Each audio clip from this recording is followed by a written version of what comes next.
Les 2 locomotives à mettre en compétition ont été choisies parmi celles en service. Ce sera la CC 7107, sœur de la 7121, détentrice du record du monde 1954, construite par la société Alstom à 2 bogies de chacun 3 essieux moteurs. Et la BB 9004, la nouvelle venue, construite par le groupement Le Matériel de Traction Électrique à 2 bogies de chacun 2 essieux moteurs seulement. Ces 2 types de locomotives assurent le service des trains rapides sur Paris-Lyon, notamment du Mistral, le train le plus rapide d'Europe. Pour atteindre les vitesses envisagées, les machines avaient dû recevoir une préparation spéciale aux ateliers et chez les constructeurs. Modification des rapports d'engrenage entre les moteurs et les essieux. Adoption de roues monoblocs en acier. Remplacement des pantographes courants par des appareils spécialement étudiés et essayés au tunnel.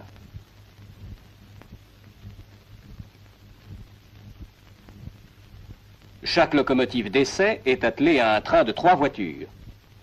Les attelages des véhicules entre eux sont réalisés une fois pour toutes et la continuité assurée par des bandes de caoutchouc. L'arrière du train comporte un carénage aérodynamique étudié spécialement. L'ensemble forme un tout continu, une sorte de projectile de 100 mètres de longueur. Il était nécessaire de disposer d'une voie très droite pour éviter la force centrifuge qui, dans les courbes, à de pareilles vitesses, devient énorme. Une voie qui soit d'une longueur suffisamment grande pour permettre d'accélérer et puis de ralentir avant d'utiliser trop vite les freins. L'alignement droit de la ligne de Bordeaux à Dax, qui s'allonge sur 46 km entre les gares de La Motte et La Bouère, à la traversée des Landes, convenait parfaitement. Il fallait aussi renforcer la caténaire et son dispositif d'alimentation pour éviter les chutes de tension. On installera donc des sous-stations mobiles supplémentaires, telles celle-ci à La Motte et cette autre en gare d'Ichoux. De plus, de tels essais ne doivent pas être seulement la fantaisie d'un jour. Des appareils d'enregistrement les plus divers sont à bord du train et à terre. Les résultats en seront ensuite examinés à loisir dans le silence des laboratoires. Dans la première voiture du train d'essai sont installés les appareils relevant à chaque instant les caractéristiques de fonctionnement de la locomotive. Tension de la caténaire, intensité du courant capté, puissance, accélération des mouvements latéraux des bogies de la locomotive.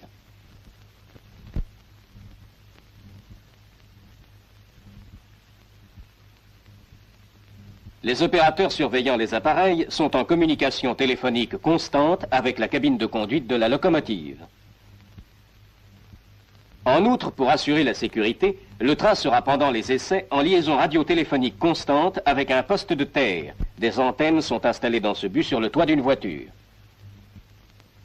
À terre, à l'endroit présumé de la vitesse maximum, se situant approximativement en gare d'Ichoux, on a installé dans la voie des appareils divers. Enregistrement en 3 points de la pression exercée au passage sur les rails et les traverses.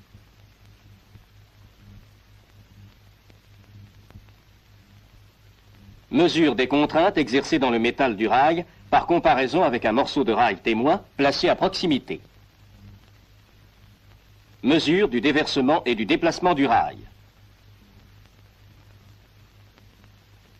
Les appareils de contrôle dans la voie sont réunis par des batteries de câbles électriques aux appareils d'enregistrement installés dans une voiture spéciale placée sur une voie de garage.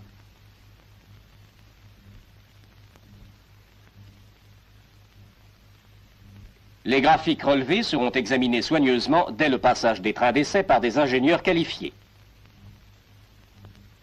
Après chaque passage de train, on vérifiera la voie et on fera circuler une voiture spécialement équipée d'appareils mesurant au passage les caractéristiques principales de voie, dévers, écartement, ripage, etc.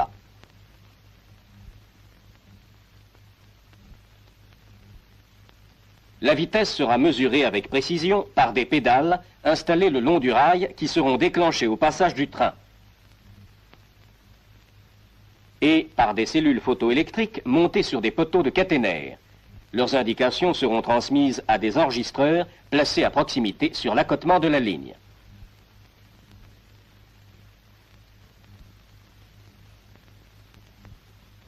Une caméra automatique est installée dans la cabine de conduite de la locomotive pour filmer l'indicateur de vitesse et témoigner de l'authenticité. Tout est prêt, le grand jour est arrivé. Les 2 trains d'essai ont été amenés au dépôt de Bordeaux.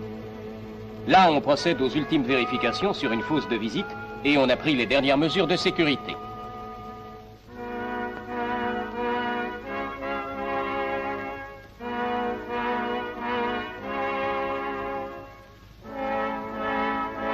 Le lundi 28 mars 1955, le long de la ligne, on a mobilisé la gendarmerie pour surveiller les curieux aux abords des passages à niveau, dont les barrières ont été soigneusement fermées à l'avance.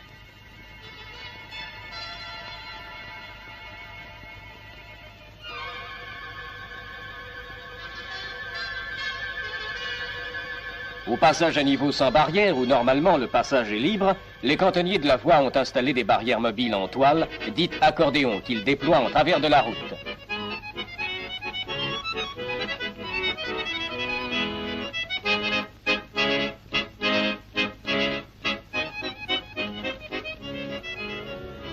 Un avion de reportage va prendre l'air pour survoler la ligne. Au début de l'après-midi, dans la petite gare de Facture, un peu au sud de Bordeaux, le premier train d'essai remorqué par la CC 7107 est prêt au départ. Voici l'équipe de conduite.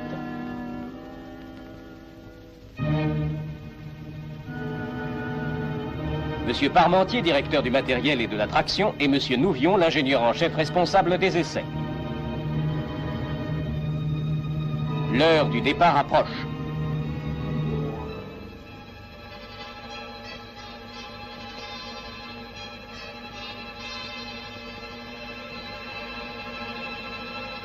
On part. On est parti.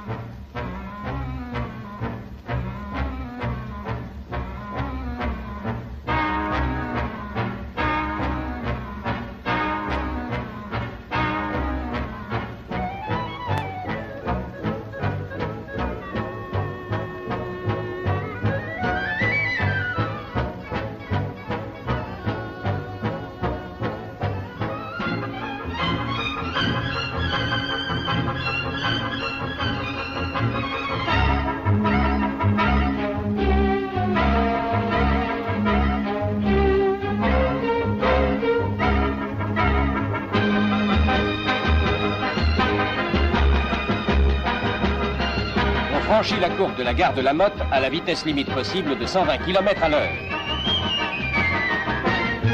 Et sur la longue ligne droite de 46 km, on prend le grand envol pour le record du monde.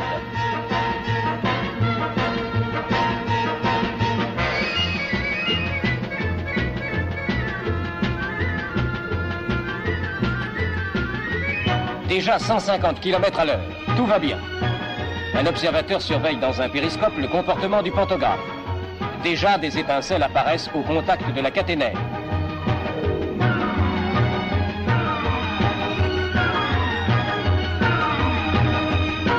Les glaces avant de la locomotive sont protégées par un épais grillage pour arrêter les corps étrangers ou les oiseaux projetés par le vent furieux de la marche.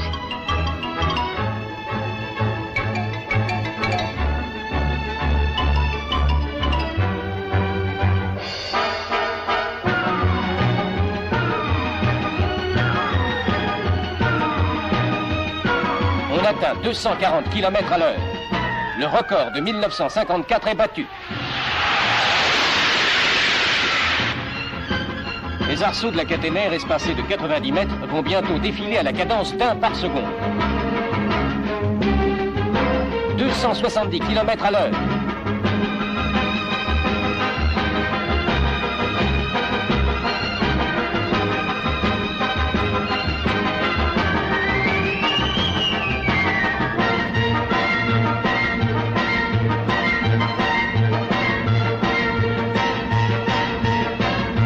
Le 300 est dépassé. «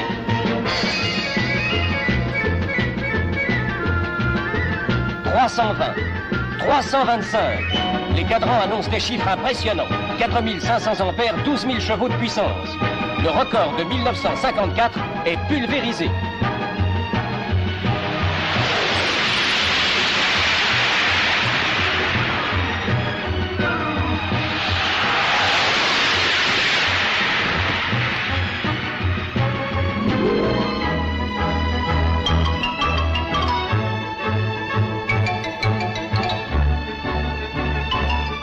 Le train va commencer à ralentir. Mais sur sa lancée, il va courir encore de longs kilomètres. On a le sourire maintenant dans la cabine de conduite.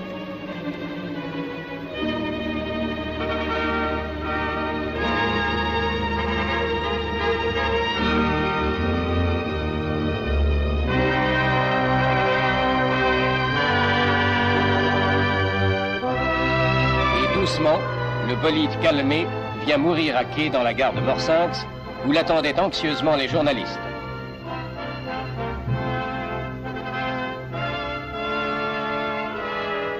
On discute ferme sur les premiers résultats, on évoque les émotions et les incidents de parcours, on se congratule avec chaleur. L'avion d'accompagnement ayant achevé sa tâche retourne atterrir à sa base.